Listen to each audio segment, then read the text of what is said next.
aí pessoal, que bela manhã para aprender física. Lá na página 94, exercício 15. Rapidamente, primeira lei de Newton. Se a força resultante é zero, ou o corpo está parado, ou está em movimento retilíneo uniforme. Se eu vejo alguém parado, eu posso afirmar que a resultante é zero. Se eu vejo alguém em MRU, eu posso afirmar que a resultante é zero. Para toda força existe outra força de mesmo valor, mesmo módulo, mesma direção, sentidos opostos, jamais se anulam, têm a mesma natureza, jamais se anulam, pois atuam em corpos diferentes. Esta que eu acabei de repetir é a terceira lei de Newton. Segunda lei de Newton.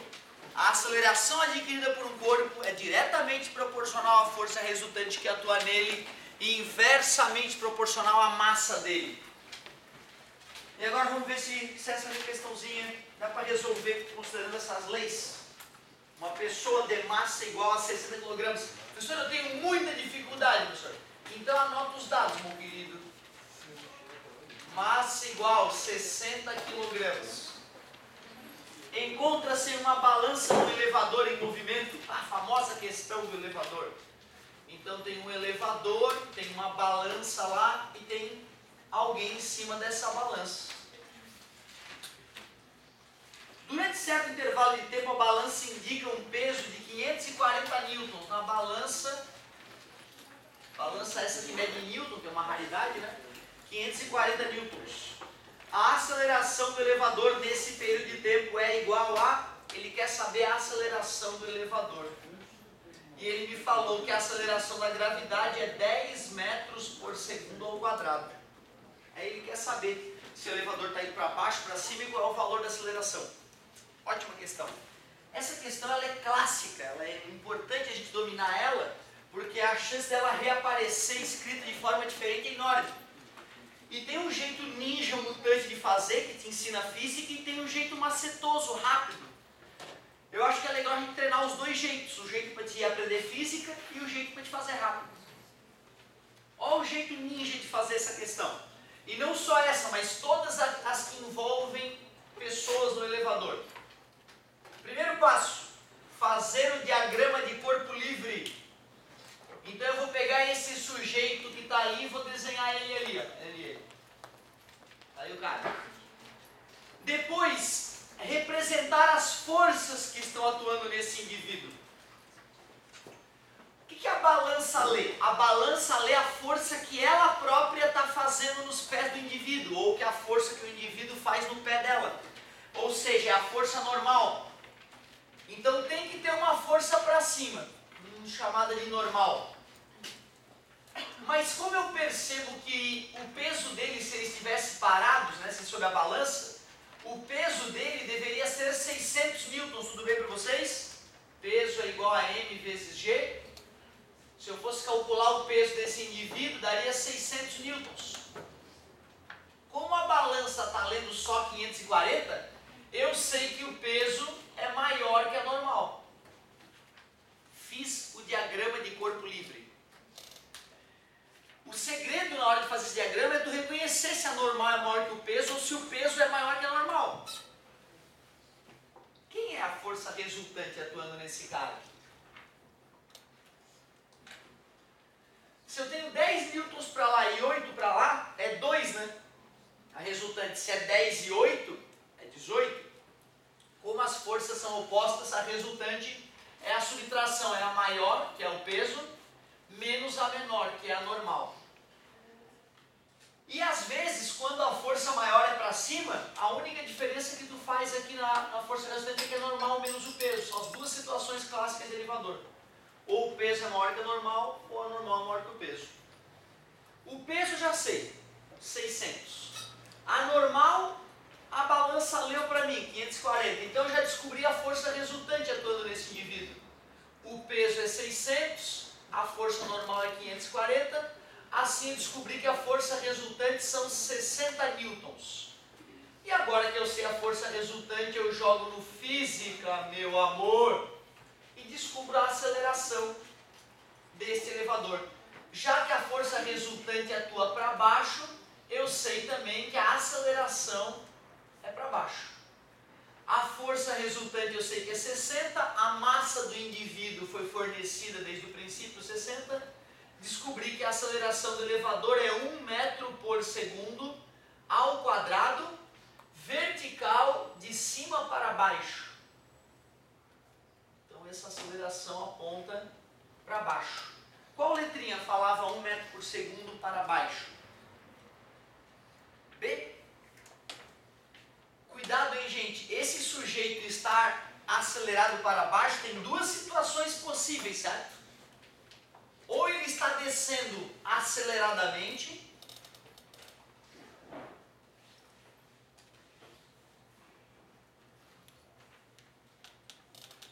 ou ele está indo para baixo cada vez mais rápido, ou ele pode estar subindo desaceleradamente.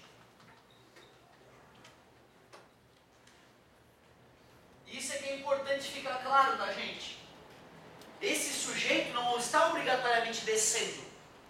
Ele pode estar descendo cada vez mais rápido ou subindo cada vez mais devagar. Quem estiver lá dentro desse elevador não tem como distinguir essas duas situações.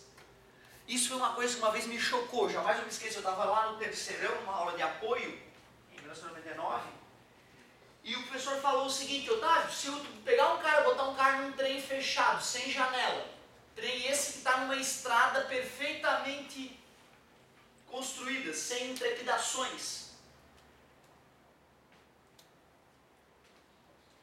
se esse trem estiver parado ou com velocidade constante, não importa para que lado ele esteja andando, para a pessoa que estiver ali dentro não há diferença.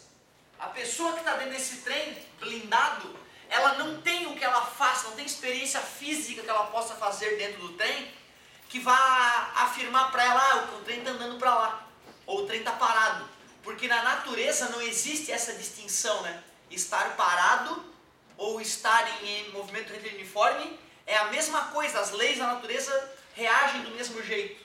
Isso eu lembro que eu fiquei chocado. Não é? Como assim, cara? Nós estamos em 2000, na época nós estamos em 99, com a tecnologia que existe, não existe experimento físico que possa ser realizado dentro do vagão, que reconheça o movimento do vagão. Claro, né? Se tu já com GPS que está se comunicando com ferramentas que estão fora do vagão, tu consegue detectar: não, estou com tal velocidade. Quer dizer, um experimento que tu faça dentro do vagão, sem nenhuma conexão com o mundo externo. E digo mais, hein? Se esse vagão estiver acelerando para a direita, o vagão pode estar tanto indo para lá cada vez mais rápido, quanto indo para lá cada vez mais devagar. A sensação para quem está dentro do vagão é idêntica. Não tem como reconhecer se o vagão está indo para lá cada vez mais rápido ou indo para lá cada vez mais devagar. A pessoa vai perceber uma aceleração para a esquerda, mas ela não vai saber que movimento gerou essa aceleração. Isso é importante saber, beleza? Só para complementar a questãozinha do elevador ali, que outras questõezinhas vão nos questionar para onde esse cara está indo, de que maneira. Então, uma aceleração pode nos dar duas interpretações possíveis para o movimento do sujeito. Quem dá mais? Vamos lá? 10. Obrigado.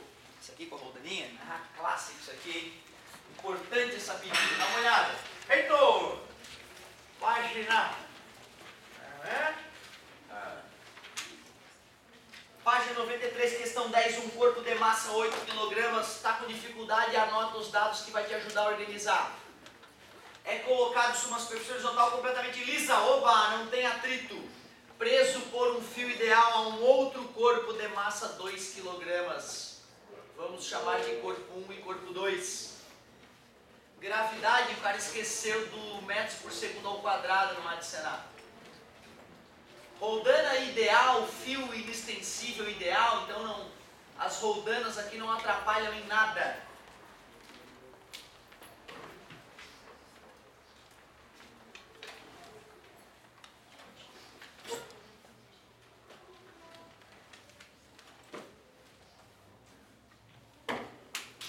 Feito! A tração no fio tem módulo em newtons, o cara quer saber a tração no fio. Show de bola. Eu fico tentado a resolver daqueles dois jeitos, do jeito macetoso e do jeito ninja.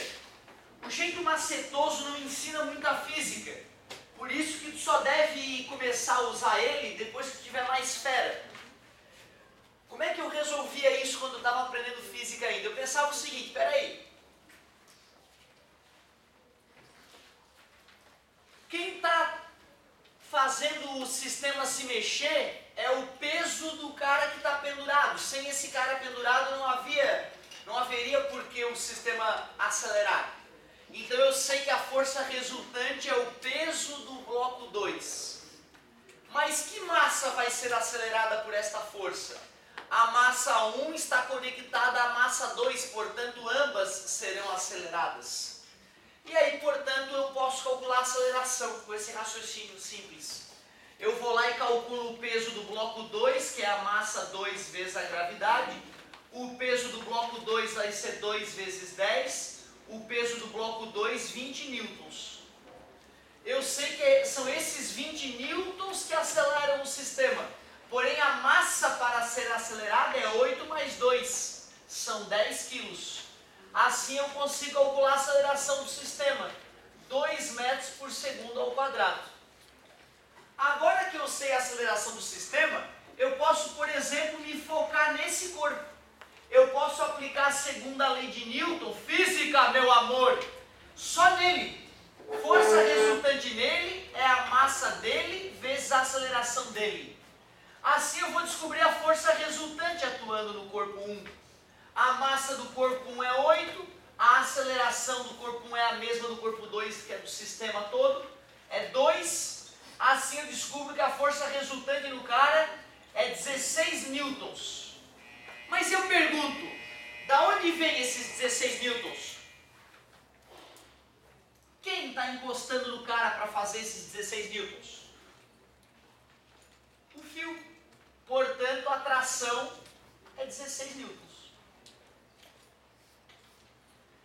Tu vê, cara, não é um bicho isso aí, cara. Perdão.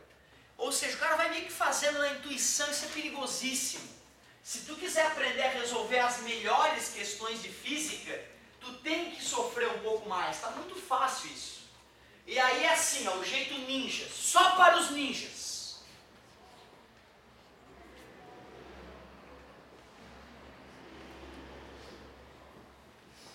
É assim que os ninjas resolvem. Olha bem. Primeiro passo, diagrama de corpo livre. Tanto para o corpo 1, quanto para o corpo 2. O que é um diagrama de corpo livre? Que pode ser até uma pergunta no vestibular.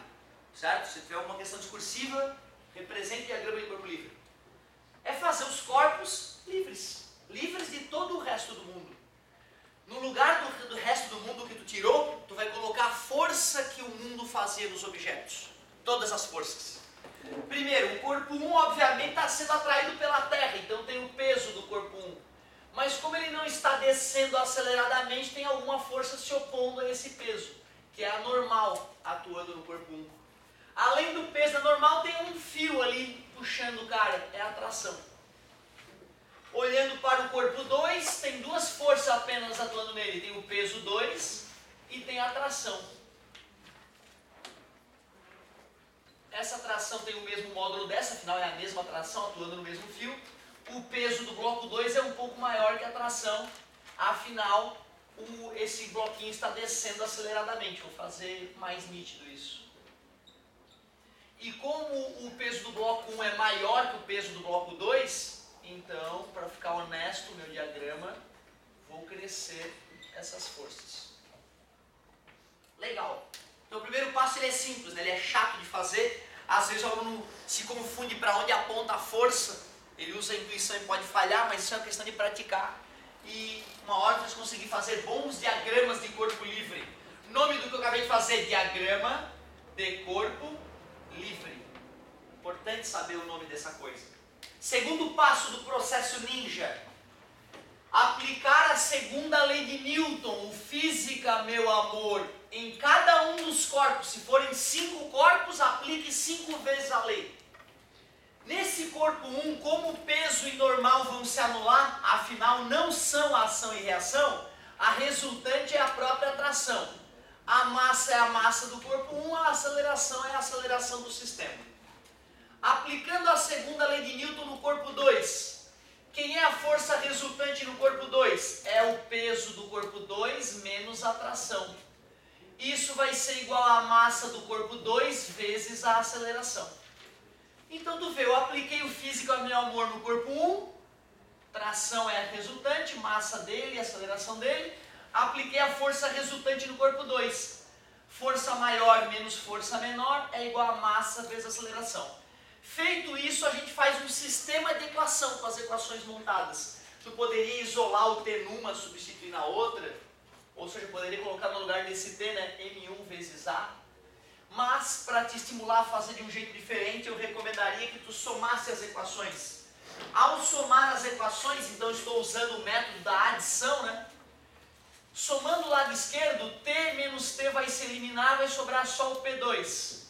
E somando M1 vezes A mais M2 vezes A, colocando A em evidência, acaba surgindo a equação que nós intuitivamente tínhamos montado. Ó. Aí surge a equação que tinha sido montada instantaneamente. O aluno, ao ver isso, a maioria fraqueja e só faz o método macetoso, escolhendo ficar menor na física. Tu deves fazer a escolha certa. A escolha certa é começar a fazer pelo método mais difícil. O método mais difícil e mais chato vai te deixar mais foda.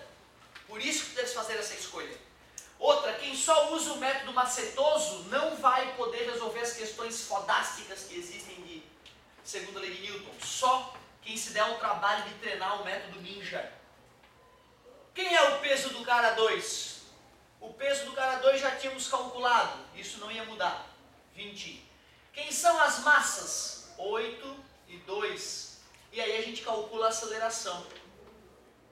Obtivemos, obviamente, o mesmo resultado do jeito macetoso, por um método mais demorado, porém que ensina mais. E depois de calculado isso, não tem que ficar filosofando nada também, né? Não tem que ficar concluindo que a força resultante em 1 é a atração, porque as próprias equações que nós já montamos já revelavam. A atração é igual a massa 1, que é 8, vezes a aceleração, que é 2. Por isso que a atração deu 16 newtons. Qual era a letrinha? C, de Cacilda Becker. Beleza. Muito bem. Ótima pedida. Então não se esqueçam, cara. Tem que ser chato nessa hora, resistir à vontade de aplicar o macete e treinar do jeito ninja. Aí nós vamos estar nos preparando para o pior. Mais uma eu quero.